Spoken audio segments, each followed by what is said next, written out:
안녕하세요. 자, 앞에서 핵심 이론 1강, 2강, 3강, 4강에 대한 내용 그 부분의 기출 지문을 해설해 드리겠습니다. 자, 그러면 먼저 기출 지문을 잘 이해를 하고 있으시면 나중에 시험 때까지 갔을 때 우리는 암기해서 주관식으로 시험 보는 게 아니라 객관식이에요. 그래서 이해를 하고 있으면 나중에 암기는 하지 않더라도 읽었을 때 맞는지 틀리는지 알 수 있다는 얘기예요. 그래서 자주 반복해서 보셔야 되는데, 자, 그러면 기출지문 들어가 보죠. 자, 첫 번째 1번 문제 갑니다. 조세의 납부 방법으로 물납과 분할납부 둘 다 가능한 조세는 재산세, 도시지역분 제외 그러면 틀려요. 도시지역분도 재산세 같이, 재산세에는 본래의 재산세가 있고요. 도시지역분 재산세 두 개 합쳐서 재산세예요. 그래서 도시지역분 제외 그럼 틀려요. 도시지역분 재산세 포함해서 재산세와 종합부동산세가 물납, 분납이 둘 다 가능한 조세다 그러는데 이것은 틀렸습니다. 왜? 재산세는요, 물납도 됩니다. 1,000만 원 초과하면 물납이 되고 부동산으로 250만 원 초과하면 분할납부가 돼요. 그런데 종합부동산세는 물납 제도가 없죠. 그래서 분할납부 250만 원 초과할 때만 분할납부가 됩니다. 그래서 종합부동산세 여기서 틀렸죠. 우리 물납, 분납이 되는 건 우리나라 세금 24가지 중에서 재산세 1,000만 원 초과할 때 물납, 250만 원 초과할 때 분할납부, 상속세 1,000만 원 초과할 때 2천만 원 초과할 때 물납, 1,000만 원 초과할 때 분할납부 이렇게 둘 다 가능한 건 재산세하고 상속세입니다. 우리 강론에 들어가서 상속세는 공부하지 않지만 물납이 되는 건 재산세하고 상속세 요 두 가지다. 요거 정도 점검하시면 되겠습니다. 그래서 1번 틀렸고요. 2번 문제는 지방세 기본법상 등록면허세는 특별시, 광역시, 도세다 그랬어요. 등록면허세는 도구세예요. 도구. 도그가 아니라 도구. 특별시, 광역시세가 아니라 도세는 맞지만 특별시, 광역시에서는 자치구로 되어 있어요. 자치구세. 이를테면 서울특별시 강남구 부동산에 전세권 설정 등기하면서 등록면허세 내면 강남구청으로 가죠. 왜? 자치구세니까. 그런데 경기도 부천에 있는 부동산에 전세권 설정 등기하면서 세금 내면 경기도로 갑니다. 도세니까. 자, 그래서 틀렸고요. 다음 3번 취득세는 특별시로 들어가고 광역시로 들어가는 특별시, 광역시 포함해서 일반 지역은 도세에 해당한다 그러면 맞습니다. 특광도, 과세의 주체 특광도. 다음 4번 재산세와 종합부동산세는 보유 단계죠. 매년 내는 세금, 재산세, 종부세는 보유 단계에 부과될 수 있는 세금이다. 보유세 맞습니다. 다만 재산세, 종합부동산세는 매년 6월 1일 현재 부동산을 소유하고 있는 자한테 부과하는 보유세. 다음 5번 재산세의 부과, 부수적으로 따라가는 부가세에는 농어촌 특별세하고 지방교육세가 농어촌 특별세가 해당된다 그러는데 틀렸죠. 재산세에 부과되는 부가세는 농어촌 특별세가 아니라 지방교육세가 해당이 됩니다. 재산세에는 지방교육세가, 취득세나 등록면허세에는 농어촌 특별세가 부과된다. 그래서 5번 틀렸고요. 다음 6번 취득세 부수적으로 따라가는 부가세는 농어촌 특별세와 지방 교육세가 해당이 됩니다. 맞죠? 구체적으로 취득세 납부할 세에게는 농어촌 특별세가 10%고 지방교육세는 20%가 부과됩니다. 다음 7번 국내 소재 부동산의 보유 단계라고 그랬죠. 예, 보유 단계에 부담할 수 있는 조세는 재산세 보유 단계고, 그리고 종합부동산세도 부동산을 가지고 있을 때 매년 부과하는 보유세, 농어촌 특별세는 취득할 때도, 가지고 있을 때 보유 과정에도, 양도 과정에도 취득, 보유, 양도에 다 관련이 있고, 지방 교육세는요, 부동산 취득할 때 취득세에 따라가고, 보유 과정에는 재산세 낼 때 따라가니까 보유 과정에도 관련이 있습니다. 그리고 지역자원시설세는 소방부는 화재가 발생할 수 있는 건축물 같은 거 소유하고 있으면 매년 부과되는 보유세고요. 소득세, 부동산을 가지고 있으면서 발생한 임대사업을 해서 돈 벌면 개인이 소득세 내죠. 이때 소득세는 국가에 내는 세금이고, 지방자치단체에 내는 지방소득세도 있죠. 이것도 소득세, 지방소득세는 보유하고 양도에 관련이 다 있습니다. 그래서 7번 지문 맞는 지문이 되겠습니다. 자, 이번에는 이어서 8번으로 가죠. 부동산 등기에 대한 등록면허세 납세지 하면 물세죠. 취득세, 등록면허세, 재산세는 사람한테 부과하는 게 아니라 물건에 부과하는 물세이기 때문에 등록면허세는 부동산 소유자의 주소지다. 틀렸어요. 주소지가 아니라 부동산이 있는 곳, 소재지. 그죠? 취득세는 취득할 때 당시 부동산 소재지. 등록면허세는 등록 당시 부동산 소재지. 재산세는 과세 기준일 현재 부동산 소재지. 이렇게 물세는 물건의 소재지로 갑니다. 안기하는 게 아니라 물세 그러면 물건 중심이니까 물건이 있는 곳. 그럼 주소지는 뭐야? 사람이잖아요. 인세, 종합부동산세나 양도소득세는 사람 중심으로 합산하는 인세니까 주소지 이렇게 가는 거죠. 다음 9번 부동산 등기에 대한 등록면허세 납세지는 물세니까 부동산의 소재지를 원칙으로 한다. 맞습니다. 만약에 부동산 소재지가 불분명하다 그러면 등록관청 소재지로 가는 경우도 있습니다. 다음 10번 재산세는 지방자치단체장이 세액을 산정, 계산을 해서 고지서 발부하는 거 보통 징수 방법으로 부과, 내라고 하고 징수, 걷어간다. 취득세, 등록면허세는 신고 납부 세금으로 되어 있고, 재산세는 고지서 나오는 보통 징수 방법으로 징수한다. 맞습니다.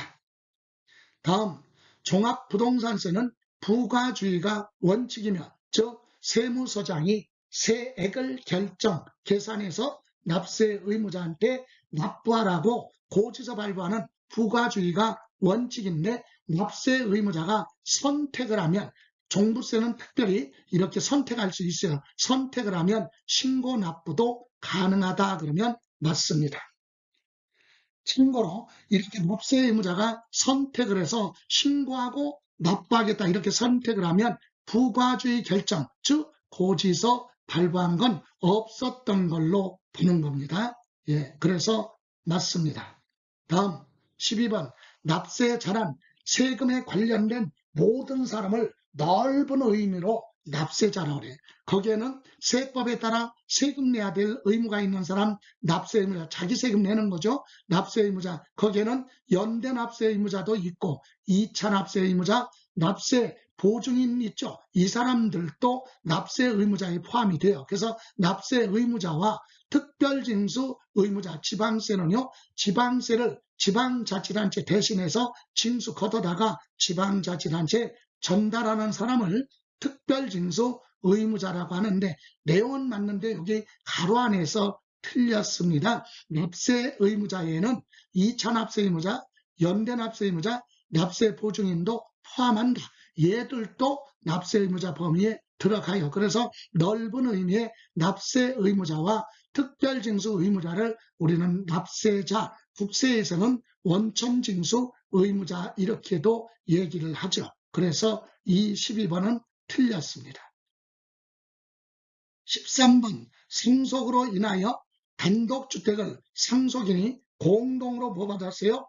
취득하는 경우 상속인 각자가 상속받은 물건에 대해서 상속받은 취득 물건에 대해서 각각 납세 의무를 지죠. 그래서 취득한 물건을 취득한 것으로 보고 다만 이때 공동상속인이 그 취득세를 연대하여 납부할 의무가 있다. 그러면 공동으로 상속받았을 때는 한 사람이 아니라 두 사람 이상일 때를 뭐라 그래요? 연대 납세 의무자라고 한다. 그래서 맞습니다. 다음 14번 어느 연대 납세 의무자에 대해서 소멸시효가 완성됐어요. 여러분 세금 내야 될 납세 의무가 없어지는 소멸사유에는 5가지가 있어요. 세금을 납부했거나 충당, 메꿨거나 또는 부과 취소되거나 제척기간, 세금을 내라 할 수 있는 제척기간이 지나거나 소멸시효가 완성이 되면 세금 내야 될 의무는 없어지죠. 그래서 연대 납세 의무자 중에 한 사람이 자기의 납세 의무가 소멸시효가 완성이 돼서 납세 의무가 소멸됐잖아요. 그럼 다른 연대 납세 의무자에는 영향을 미치지 아니한다 그랬는데 이거 잘못 이해하면 맞는다 이렇게 생각할 수 있는데 틀려요. 왜 틀려요? 아니 연대 납세 의무자 이 사람의 납세 의무가 소멸되지 않았다면 소멸시효로 소멸사유로 인해서 사유가 발생하지 않았다면 다른 사람들이 책임져야 되는데 소멸시효가 완성됐으니까 걔가 부담해야 될 세금은 책임질 필요가 없으니까 영향 줘야 하지. 영향을 주는 거지. 왜? 부담이 그만큼 줄어드니까. 그죠? 영향을 미치지 아니한다. 틀렸어요. 영향을 줍니다. 어떤 영향? 부담이 그만큼 감소된다. 그 사람이 못 냈을 때 다른 사람들이 책임져야 되는데 책임질 일이 없잖아요. 그러니까 부담이 그만큼 감소되기 때문에 영향을 준다. 이렇게 얘기를 합니다. 어떤 분들은 아니 이 사람이 소멸시효가 됐으니까 이 사람 지분이 없어졌으니까 원래 지분 그대로니까 변동이 없는 거 아닙니까? 변동이 없다는 얘기는 부담이 그만큼 감소했기 때문에 영향을 준다 이렇게 보는 거예요. 예. 다음 이번에는 15번으로 갑니다. 15번에 보시면 보통징수란 그랬어요. 보통징수란 지방세를 징수할 때 편리상 징수할 여건이 좋은 자로 하여금 징수 걷어갖고 징수한 거둔 세금을 납부하는 것을 보통징수라고 한다. 틀렸어요. 이건 지금 특별징수를 얘기하는 겁니다. 특별징수는요. 지방자치단체를 대신해서 편리한 사람이 지방세를 미리 징수 걷어다가 지방자치단체에 납부해야 되는 사람을 특별징수 의무자 또는 특별징수라고 한다. 그렇다면 보통징수는 뭐죠? 세금을 누가 과세권자가 지방자치단체장이 세금을 계산을 해서 납세 의무자한테 고지서 발부하는 거죠. 세금 내라고. 고지서로 부가징수하는 걸 보통징수라고 한다. 그래서 15번은 보통징수가 아니라 세금을 미리 걷어다가 지방자치단체에 내라. 그래서 특별징수를 설명한 거기 때문에 틀렸고요. 16번 관할세무서장은 납부하여야 할 종합부동산 세액을 결정하여 세무서장이 세액을 계산하는 걸 결정이라고 그래요. 결정하여 계산을 해서 해당 연도 고지서에는 12월 1일부터 12월 15일까지 내라 이렇게 고지서 발부하는 걸 부과징수한다. 그러면 맞습니다. 물론 이게 원칙인데 여기에 이어서 다만 이 경우 납세 의무자가 선택에 의해서 신고 납부도 가능하다. 이렇게도 물어볼 수 있습니다. 그래서 16번 맞습니다. 17번 취득가액이 50만 원 이하일 때 취득세 과세하지 않는다. 우리 용어 중에 면세점이 있어요. 면세점 세금을 면해주는 기준점, 면세점 그게 아니라 면세점, 세금을 면해주는 기준점. 그래서 취득세는 취득한 물건 가액이 50만 원 이하는 취득세 내지 마, 이렇게 과세하지 않는 거 맞아요. 여기까지. 그런데 취득할 때 연부취득이 있어요. 연부취득은 돈을 취득대금을 한꺼번에 지급할 수 없어서 2년 이상 장기간에 걸쳐서 분할하는 조건을 연부라고 하는데, 이를테면 10억의 부동산을 취득하는데 한꺼번에 자금 사정이 어려워서 5년 동안 연부게 하겠다. 그럼 5년으로 나눠요. 10억을 똑같이 나눠. 그럼 1년에 얼마씩? 2억씩이에요. 그럼 1년에 2억씩 주는 걸 연부금액이라고 그래요. 1년에 한 번씩 주는 게 연부금액. 그러면 면세점은 1년에 주는 금액이 50만 원 이하면 과세하지 않는다? 그게 아니라 연부로 취득할 때는 전체 금액 있죠. 연부금 총액을 기준으로 한다. 그래서 틀렸어요. 1년에 한 번씩 주는 금액 연부금액이 아니라 전체 연부금 총액을 기준으로 그 전체 금액이 50만 원 이하냐 초과냐에 따라 달라지는 거죠. 그래서 연부금액이 아니라 연부금 총액을 기준으로 면세점을 판단한다. 다시 한번 여러분, 중고자동차 500만 원 주고 취득했어요. 500만 원이면 취득세 내야 되잖아요. 50만 원 초과되니까. 그죠? 그런데 면세점을 활용해서 취득세 안 내고 싶어. 500만 원을 매수자 간에 10년 연부게 하겠다.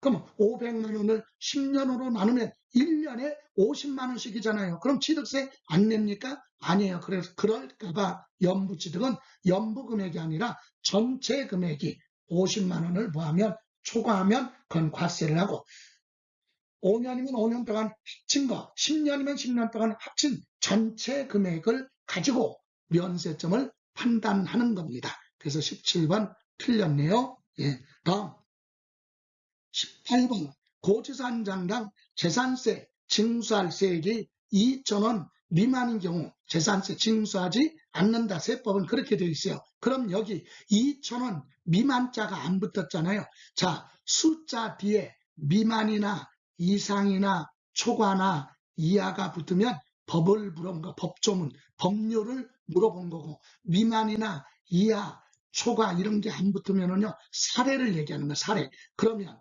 고지서 한 장당 법에는 징수할 세액이 2,000원 미만인 경우 재산세 징수하지 않는다. 그렇게 되어 있거든요. 그럼 2,000원 미만은 2,000원이 안 되는 건 징수하지 않는다. 그럼 2,000원은 징수한다. 그럼 이 지문은 올바른 지문으로 가려면 2,000원인 경우는 재산세를 징수하여야 한다. 이러면 맞아요. 하여야 한다. 맞거나. 아니면 올바른 지문으로 고치려면 징수할 세액이 2,000원 미만이 이렇게 2,000원이 아니라 2,000원 미만인 경우에는 이래야 맞는 지문이 되는 겁니다. 그래서 2,000원 미만은 징수하지 않는다. 그렇게 가든가, 징수할 세액이 2,000원인 경우는 징수를 하여야 한다. 이렇게 가야 맞는다. 그래서 이거 틀렸습니다. 다음 19번 가산세는 해당 의무가 규정된 세법에 해당 국세의 세목으로 하나. 여기까지.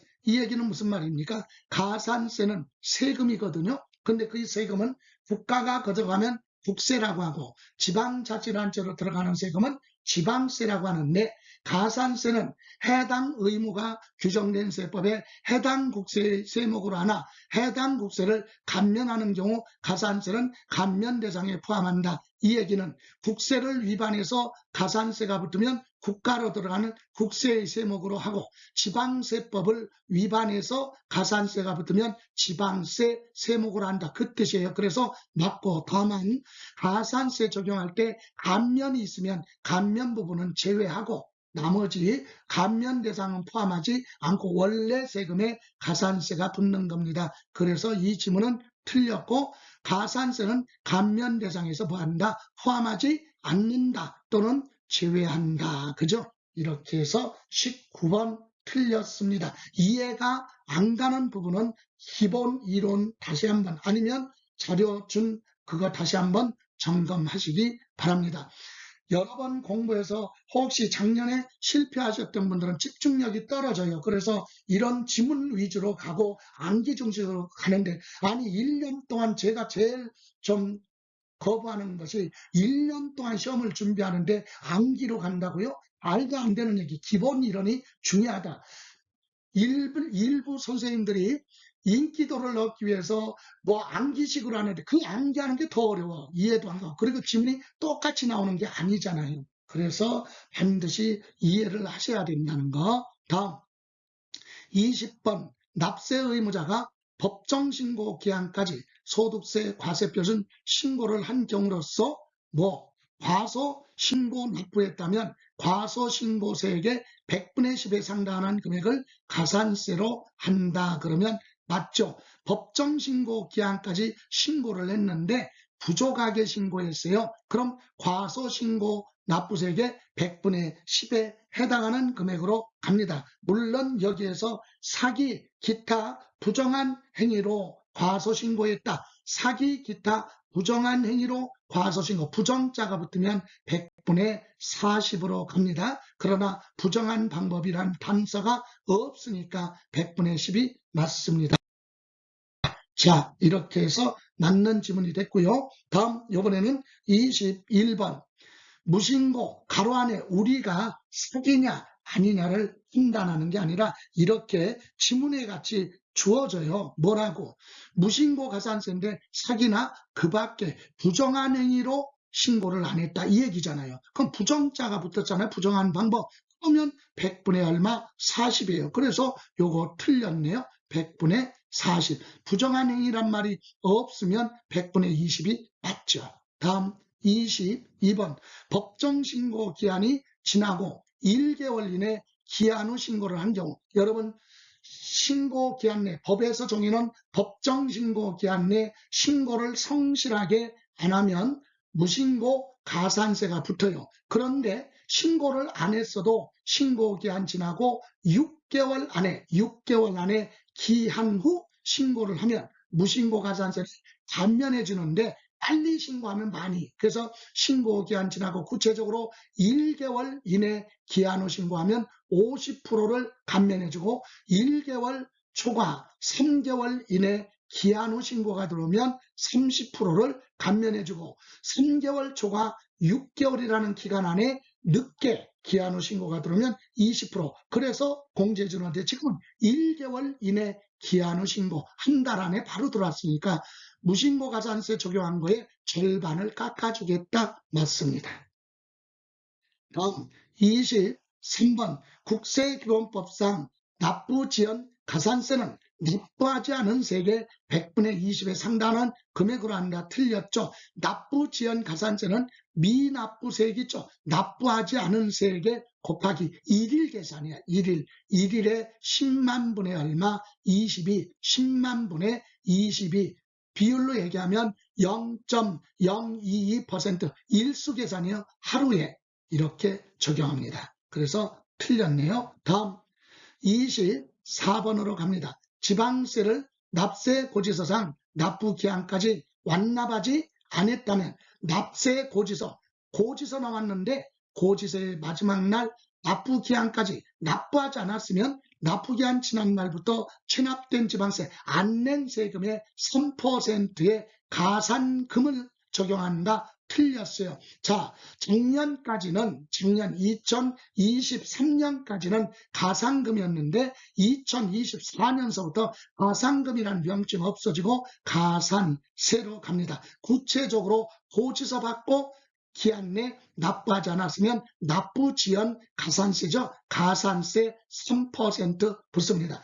세가 됐든 지방세가 됐든 고지서 받고 고지서에 납부 기한 마지막 날까지 납부하지 않으면 3% 가산세가 적용된다는 거 가산금이 아니에요. 다음 25번 건물을 양도하는 경우 양도일에 속하는 달 말일로부터 2개월 이내 납세지 하면 주소지 그에게요 주소지 관할 세무서장한테 뭐하라 세무서에 예정신고를 하여야 한다. 양도일에 속하는 달 오늘 부동산을 양도했다면 오늘부터 계산하는 게 아니라 이번 달 말부터 계산해서 2개월 이내에 예정신고하라 그러면 맞습니다. 자, 이렇게 해서 1강서부터 4강까지에 대한 기출지문 점검을 해봤습니다. 자, 오늘 고생하셨고요. 여러분 먼저 문제가 됐던 지문을 정리할 때는 먼저 자료를 출력하셔서 아니면 보시면서 먼저 체크를 한번 해보시고 그리고 나서 해설 강의 듣는 것이 더 효과적이라는 거. 문제를 풀거나 지문을 골라낼 때는 반드시 여러분이 먼저 확인을 하셔야 된다는 거, 이 점 숙지하시기 바랍니다. 오늘 수고하셨고요. 다음 시간에 뵙겠습니다. 고생하셨습니다.